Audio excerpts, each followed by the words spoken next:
মানববন্ধনই করব। আর যারা এই লুটপাটকারী সুবিধাভোগী তারা যেমন সুবিধা পাবেন, অন্যদিকে যারা বাজারে ব্যবসা করেন, সিন্ডিকেট করেন, মুনাফা করেন, তারা তাদের সুবিধাটাই শুধু নিতে থাকবে।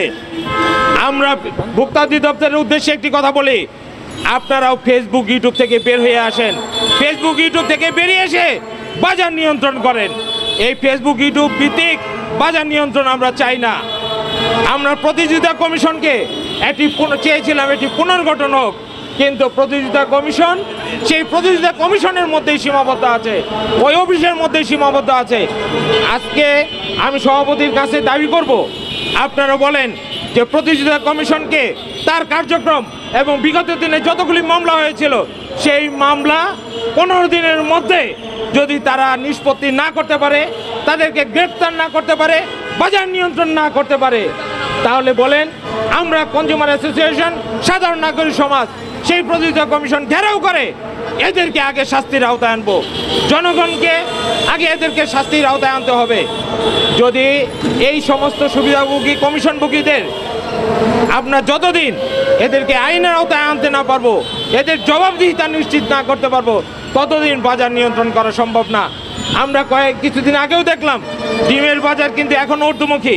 আজকে মুরগির বাজার দেখবেন, ব্রয়লার মুরগি 190 টাকার নিচে নাই, ডিম 155 থেকে 160 টাকা। অর্থাৎ এই সময় শীতের সময় কিন্তু বাজারে দাম থাকে, বিগত 2 বছর আগেও যদি দেখেন এই সময় 120 টাকা ডজন থাকার কথা, সেই ডিম আপনার দাম বেড়ে এখন 160 টাকা। কিছু হলেই ব্যবসায়ীরা যান যে সরকারকে ভ্যাট কমাতে হবে। আচ্ছা আপনারা বলেন তো, এই যে বিগত দিনে সরকারগুলি এবং বর্তমান সরকারও ভ্যাট প্রত্যাহার করলেন, এই ভ্যাটের সুবিধা কি কেউ পেয়েছেন? আমি বলতে চাই আপনারা কেউ পাননি, আমরা ওই ভ্যাটের সুবিধা পাইনি। অর্থাৎ একদিকে রাষ্ট্রের কোষাগার ফাঁকা করা হয়েছে, অন্যদিকে লুণ্ঠন করে জনগণের পকেট ফাঁকা করা হয়েছে। আর দুইভাবেই ক্ষতিগ্রস্ত করা হয়েছে। একদিকে রাষ্ট্রের অর্থ লুটপাট করে নিয়েছে রাজস্ব ফাঁকি দিয়ে, ভ্যাট কমিয়ে সেই ভ্যাটের হিসাবটাও আমরা চাই।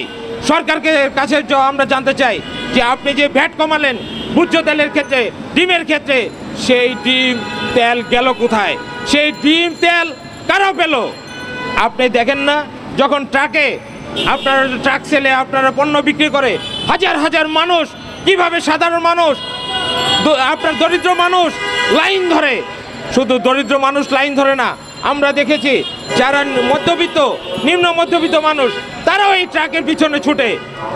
তার মানে বোঝা যায় পরিষ্কার যে আমাদের ক্রয় ক্ষমতা এবং আমাদের নিজেদের পরিবারের অবস্থাটা কি দাঁড়িয়েছে, আমাদের অর্থনৈতিক অবস্থাটা কি দাঁড়িয়েছে।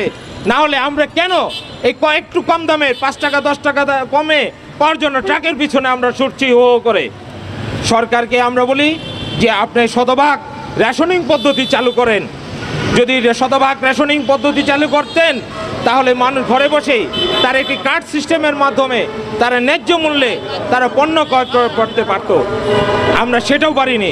তো আমি আজকে আর কথা বাড়াচ্ছি না, ওনার বক্তব্য রাখবেন। তা আমি বলি যে সরকারের দপ্তর, মন্ত্রণালয়, অধিদপ্তর, প্রতিযোগিতা কমিশনে যারা সুবিধাভোগী আছে এদেরকে শাস্তির আওতায় আনেন আগে। তারপরে যারা বাজার নিয়ন্ত্রণ করতে ব্যর্থ হলেন তাদেরকে শাস্তির আওতায় আনেন। শুধু কথায় কথায় বলবেন একটি ফাঁকা আওয়াজ, সিন্ডিকেট, এটি একটি মানে দায় এড়ানোর একটি কৌশল। সিন্ডিকেটকারীরা এত শক্তিশালী যে তাকে আপনি ধরতে পারেন না।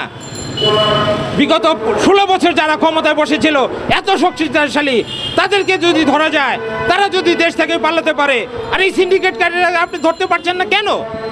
তারা কেন দেশ থেকে পালাচ্ছে না? তার মানে তারাও কি আপনাদের সাথে লিয়াজু করে ব্যবসা করছেন? তারাও কি সুবিধা দিচ্ছেন না? তারাও কি আপনাদেরকে কমিশন দিচ্ছেন? অর্থাৎ এদেরকে চিহ্নিত করা খুবই সহজ, এদেরকে ধরাও সহজ, বাজারটা নিয়ন্ত্রণ করাও সহজ।